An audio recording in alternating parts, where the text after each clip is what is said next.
On this episode of Big Sky Now, we talk about the Week 7 recap that happened this past Saturday with Montana, Montana State, Sacramento State, UC Davis taking the wins, and also an upset in Idaho as we saw Northern Colorado defeat the Vandals on their homecoming. Next, we talk about Week 8 with only 4 games on the schedule due to 5 teams having byes, and then we give our weekly picks. Before we start, I just wanted to give a shout out to M&C Tires for sponsoring this podcast. Let's not waste any time and get right to it.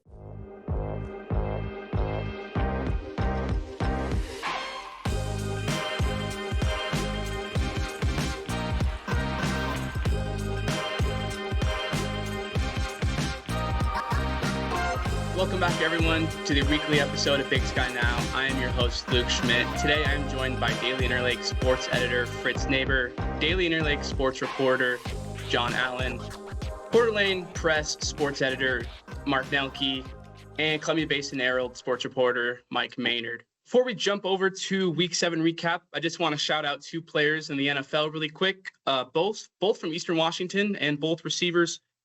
Kendrick Bourne had 142 yards and 5 catchers, but the Niners were defeated to the Buccaneers. And also want to shout out Cooper Kupp, who scored his first touchdown of the season. Didn't know it was going to take this long, so wanted to give him that shout out. He did have 2 catches for 40 yards, so hats off to those Eagles players in the NFL. And let's start with Week 7. Let's jump right into it, guys. This week headliner, one major upset in Idaho, some blowout victories for Montana State and Sac State, and some star performances from Montana's Eli Gillman and Cal Poly's UC Davis, Caden Pinnick. I'm all over the place today. Fritz, you attended the Montana homecoming game against Cal Poly. What were your thoughts on the poor first half, but the promising second half for Montana? Well, yeah, that first half was kind of strange, and I think a lot of the credit is to go to Cal Poly. They threw for 243 yards that first half, and then they just looked much improved. Their defense, the back end, and their defense was very fast and tackled well. I just think they're a much better team than they were a year ago, including Mike D'Amato. You know, he's back. He was one of their best players last year. He had 14 tackles on Saturday, and you were the guy that Eli Gillman couldn't run out of the grasp of, which he's done to a lot of people this year. So that's part of it. And I rewatched the game, and one of the things that stuck out at me is the Grizz had a good drive going in the first half and got stopped in 4th and 1, and it seems completely clear to me that Eli Gillman had the line to gain, and it should have been a first down, but for some reason they marked him back about 2 feet and he was short. And then things kind of like struggled from there in the third quarter. They had another drive going, I believe, where they tried to reverse a pitch on a reverse or end around, and the receiver fumbled it, and that lost 20 yards. Cal Poly wound up at midfield and went nowhere. 3 and out, punted, put the Grizz back at their 4, and then the Grizz went 96 yards, and that combined with the pick 6 by Kenzel Lawler, put them ahead, and they were on their way. I think when you look at the Grizzlies, 288 yards the second half, it was over 300 if you take away that fumble. I thought a key or huge play was on 3rd and 14 when they were pinned back at their 4. They were 3rd and 14, and they'd made a first down, but they're still pretty deep in their territory. And Ayat was able to hit Stevie Rocker Jr. on a little drag route. Ayat had some time, was able to work down his progression to the guy dragging, laid out of the backfield, 41-yard gain. To that point, their best play from scrimmage had been a 14-yard run in the first quarter by Gillman. So that kind of sums it up. The other thing I wanted to mention is we were all kind of surprised, and maybe we shouldn't have been, but Ty Diffenbach started at quarterback for the Mustangs, and Bo Kelly had started the last 2 games, and apparently it's because Diffenbach was banged up after his first. Well, I guess he started the first 4, and he got hurt in their 4th game. So he was out. The kid stands 6'6".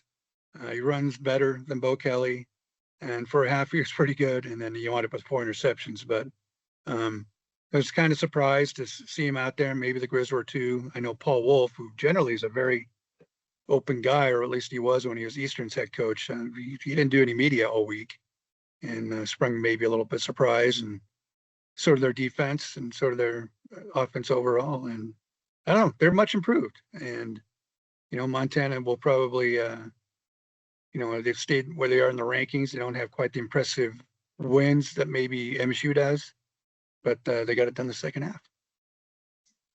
Yes, they did, Fritz. And yeah, I was surprised as well to see Diffenbach. And then surprisingly, again, they jumped to Bo Kelly. I'm not sure if Diffenbach got hurt or if they just wanted to change the scenery probably after 4 interceptions. But Bo Kelly got in there and it was not comfortable. And also wanted to go ahead, Fritz. Well, I was going to say it was 3 interceptions. Then Bo Kelly came in for a couple series and completed 1 of 6 passes for 0 yards. In fact, the whole team, Diffenbach included, passed for 5 yards the second half, which is incredible. Yeah, Montana's defense really came to play the second half. And, I've been watching them, and John and I were watching Saturday, and, it's easy to critique the defense with some big plays in the first half, but definitely found the right way to do it in the second half. The offense came alive. It looks like a second half Montana team this year. Couple other stats. Yeah, Gillman, 123 yards, 2 touchdowns. Ayat continues to, I really like when he scrambles this year. I feel like he does a lot better finding his receivers, especially Davis. He seems to be his guy out on the scrambles. So definitely a good win for Montana on their homecoming. Let's jump to our next game. Actually, before we jump into our next game, John, I had a question for you really quick. I want to ask you if you think the Grizz are contenders since they're 6-0, or maybe they're pretenders with their favorable schedule. I know you and I discussed Saturday. I wanted to get your opinion. Yeah, I kind of looked back at it again this morning and was doing some research and just thinking about it. And it feels like when I'm watching the games, if I think one way, they try to prove me the other way. So when I start to think that they're pretenders, they start to, pick it up and play well. And then, I keep thinking, oh, this team's great. They're 5-0. They're ready to go. And then they come out against Cal Poly and kind of struggle in the first half. Especially, it felt like defensively, it wasn't like maybe struggles, but that there was just some moments where they had some lapses. And I've seen that in a few games so far this year. So, but I mean, when this team's playing at their best, 100%, they're contenders. They're up there among the best. And they just need to be able to play that for 4 quarters and not have to go into the halftime and make the stellar halftime adjustments that they seem to be able to pull out if they're going to be able to compete with the Dakota State schools and MSU. 100%, John. Especially when Bozeman comes to town, they're going to have to do it all 4 quarters going into the playoffs. Not sure if those second half saves are going to be able to push Montana over the edge, but they are a serious team to be reckoned with. And I do see them going far this year, but who knows, with the first half struggles, we'll see. Let's get to a huge upset I want to talk about. Northern Colorado defeats Idaho in the Kibbe Dome on their homecoming. A huge win for the Bears program. It's going to be their second highest ranked win in program history. Mark, I'm just going to let the floor be yours and tell me what your thoughts are on this one. All right. Well, first I'm going to put in a vote for Montana to go back to wearing copper at home all the time, not just every now and then. But I understand marketing, and that's why they kind of switched. But so anyway, back to the upset in Moscow. It was a bit shocking. Not so much that Northern Colorado won, but the fact they scored 49 points on Idaho. They 350 yards they threw for, and a lot of them were just kind of chucking it down either sideline, and they had a couple of good receivers that would go up and win one-on-one battles with the Idaho defensive backs. So they got a lot of chunk plays that way. That was a bit surprising that they just kept having success with that kind of play, and Idaho wasn't really able to get to Gibson that much to make that not a factor. So obviously missing Joshua Wood didn't help. And it's kind of one of those college football things where they don't have to disclose anything. It's not like the pros where where everybody stands on the injury front. You just kind of show up and, there's Wood's not playing or Jarrett Taylor's not playing. And it's like, okay, here we go. So we find out right before the game when they send out an email that says that Joshua Wood's out. So obviously that hurts them a little bit. Jack Wagner, he didn't play terribly. He made through a couple picks, but he didn't play badly. I mean, he started several games last year when Jack Lane was hurt, and I think he beat Wyoming. So he threw for 237. Idaho rushed for 203 yards. So they had plenty of offense, but the fact they couldn't, get Northern Colorado off the field, which I don't think anybody going into the game thought that was going to be a storyline. And so obviously that's something maybe Eastern looks at as they prepare for them this week. Absolutely, Mark. And I think, Joshua Wood being out was a difference. They did still score 33 points, but, the Idaho defense we saw the first couple of weeks definitely did not reflect to, was it 35? 35 first half points for Northern Colorado, their most this season. So definitely a shocking win, but got to give the Bears their respect. This is a Bears team that we haven't seen in the past couple of years, and mostly since the time they joined the Big Sky. Let's jump over to Mike. Mike, since we have no Eastern game for you to talk about this week, Sacramento State 55, Weber State 27, Cardell Williams, Rodney Hammond Jr. power their way to a win. What research or what did you find about this game to be interesting? Run the dang ball. Good Lord. I've seen a lot. What I'm learning is about the FCS is there's no reason to pass the ball when you're running the ball so well. I've seen that with Eastern and now here with Sac State. Like Cardell Williams threw the ball 9 times, completed 5 passes for 53 yards, but that stat line is irrelevant when he ran at 12 for 139 and 3 touchdowns. And then Jaquel Smith and Rodney Hammond Jr. right behind him, each getting over the 100-yard mark and a couple touchdowns for them. So that and the weather delays seemed to kind of really work in their favor. Those second and fourth quarters, they were really able to pour on the scoreboard there with over 20 points in each of those.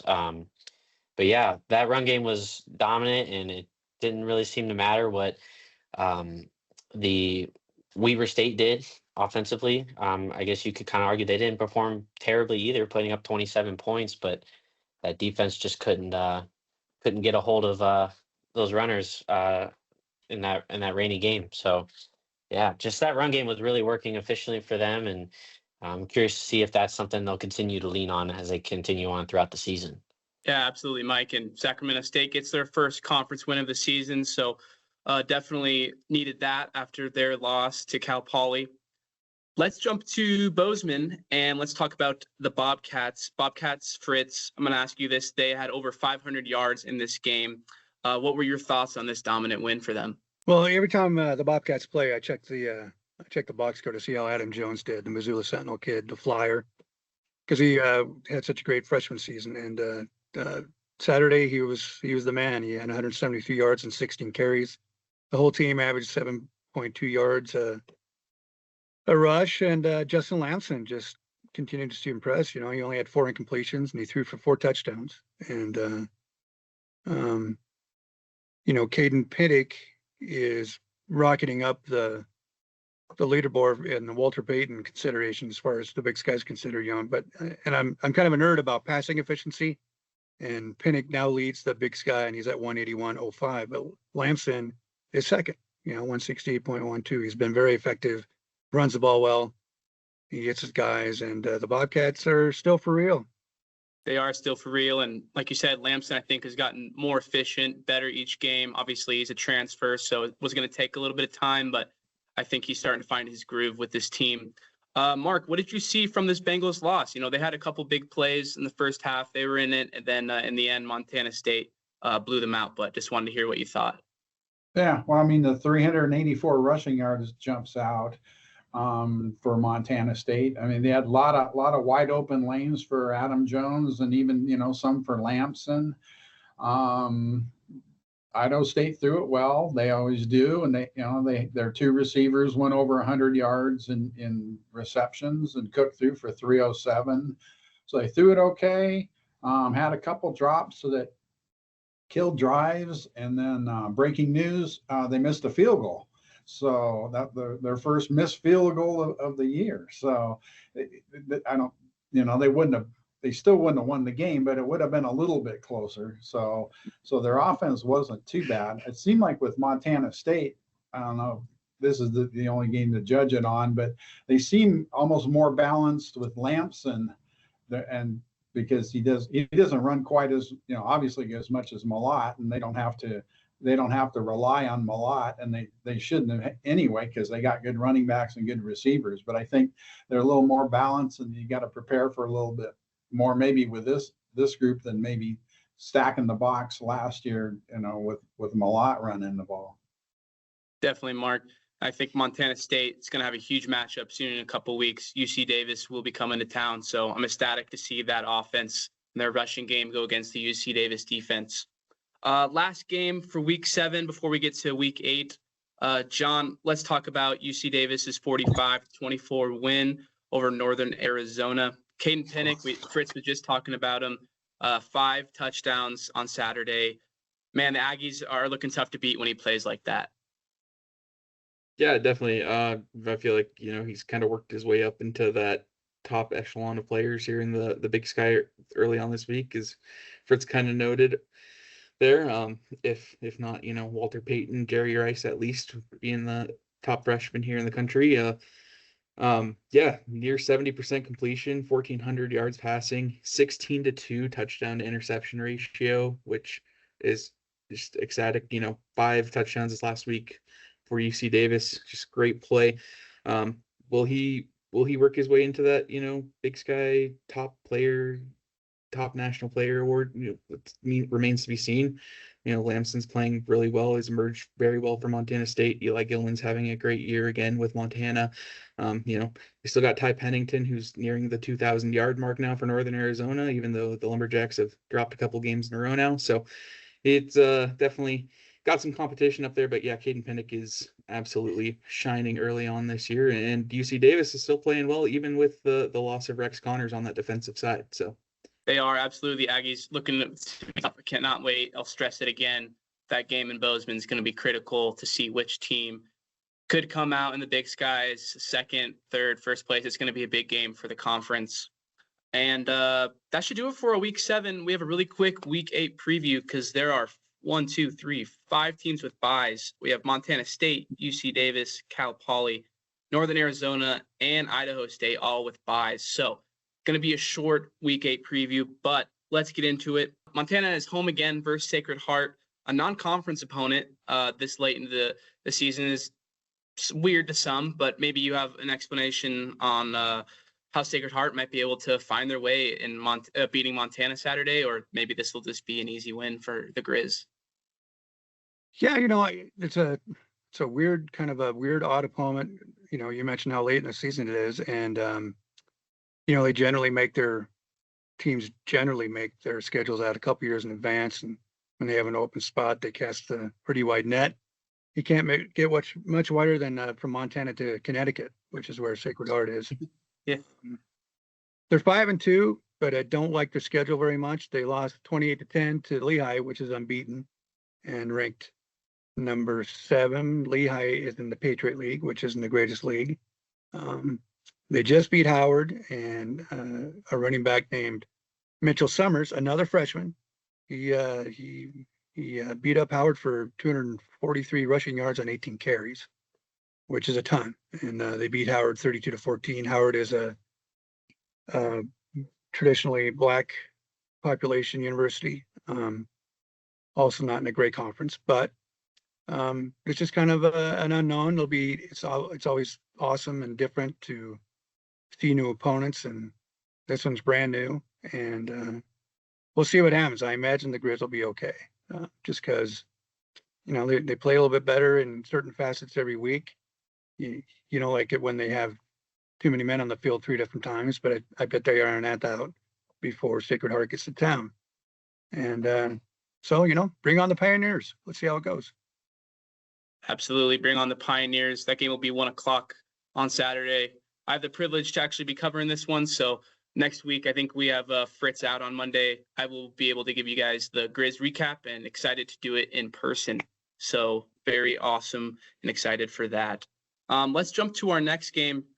John, both Weber State and Portland State looking for their first win in the Big Sky on the season. What are your thoughts on this matchup? Yeah, it's definitely battle of the ages, right? Both teams are desperate for anything right now to try to salvage their seasons. It's not been a great start. If you look at the passing game, neither quarterback has played very great this season. both more interceptions than touchdowns. I don't think either of them's over 1,000 yards on the season. It's really trying to just, for both of these teams, just trying to make light out of a bad situation for this season. Portland State, I think you got to kind of give them a little bit of an edge early on. A, they're at home.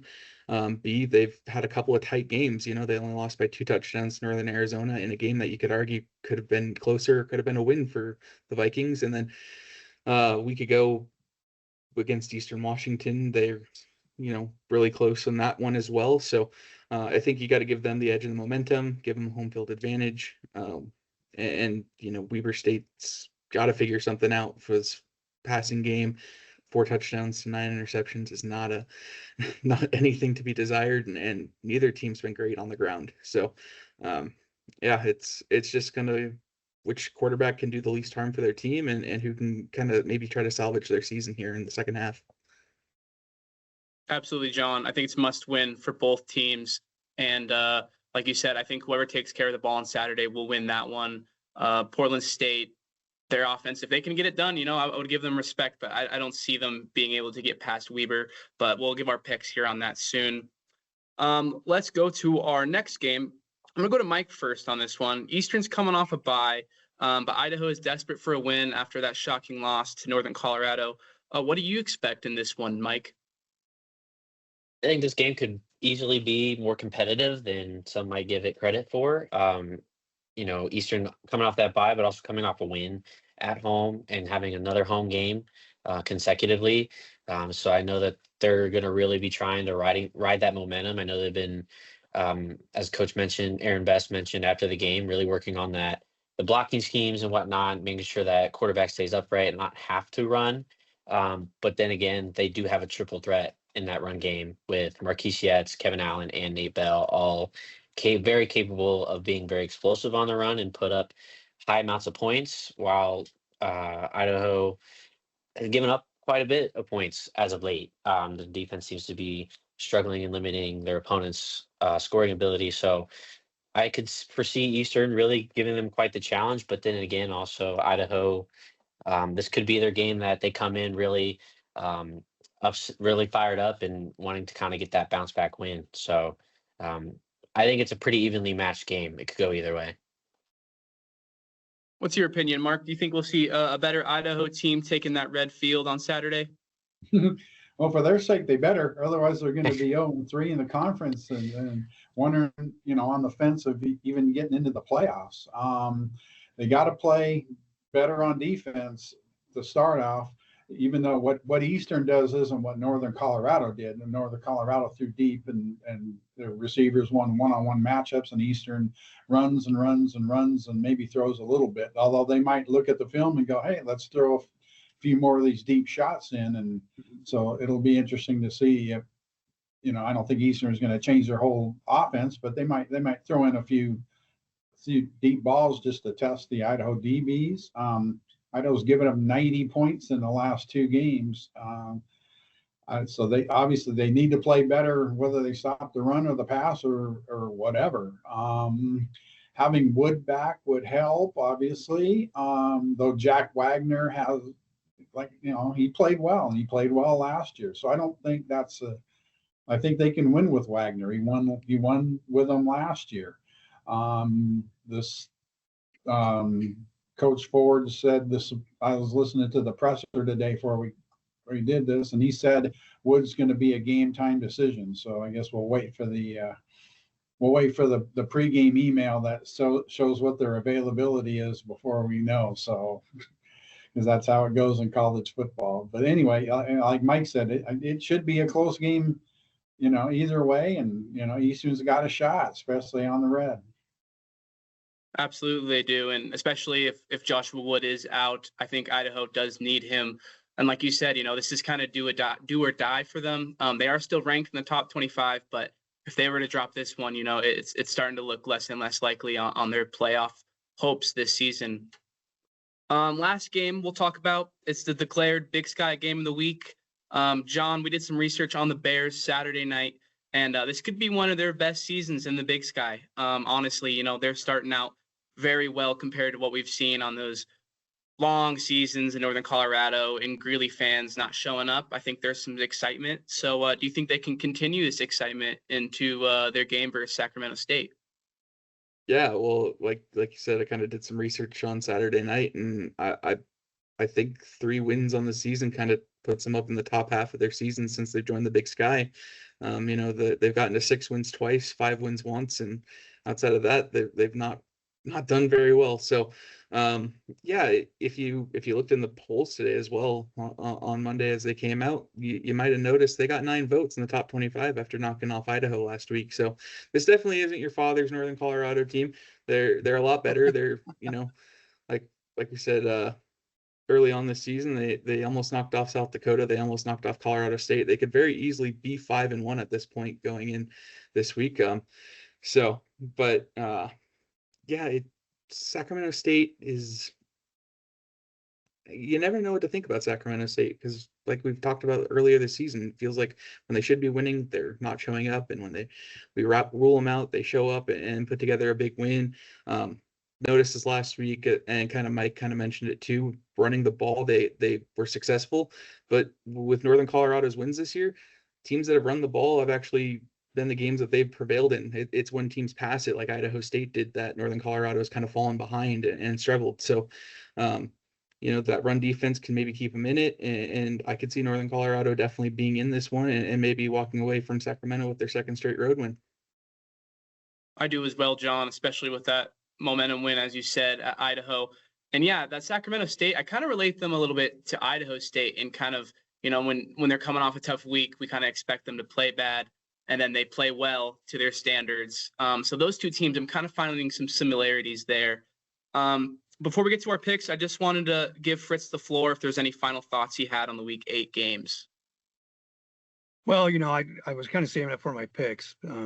I know I didn't do very good last week because I picked too many road teams. And so, spoiler alert, I'm going to pick all home teams this week.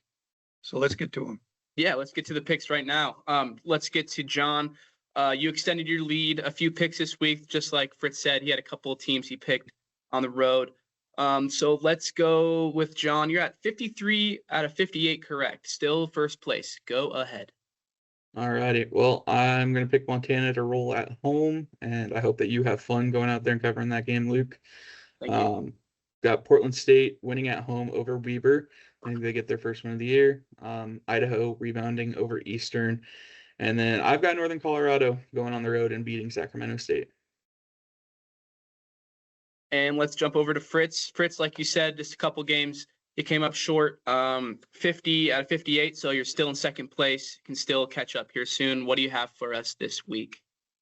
Well, I have Montana going back to the maroon and prevailing. And, I saw today where, they're auctioning off online those copper jerseys, and they broke the internet. The site crashed. So it's hard to grab that bag if the internet doesn't work for you. And, Portland State, my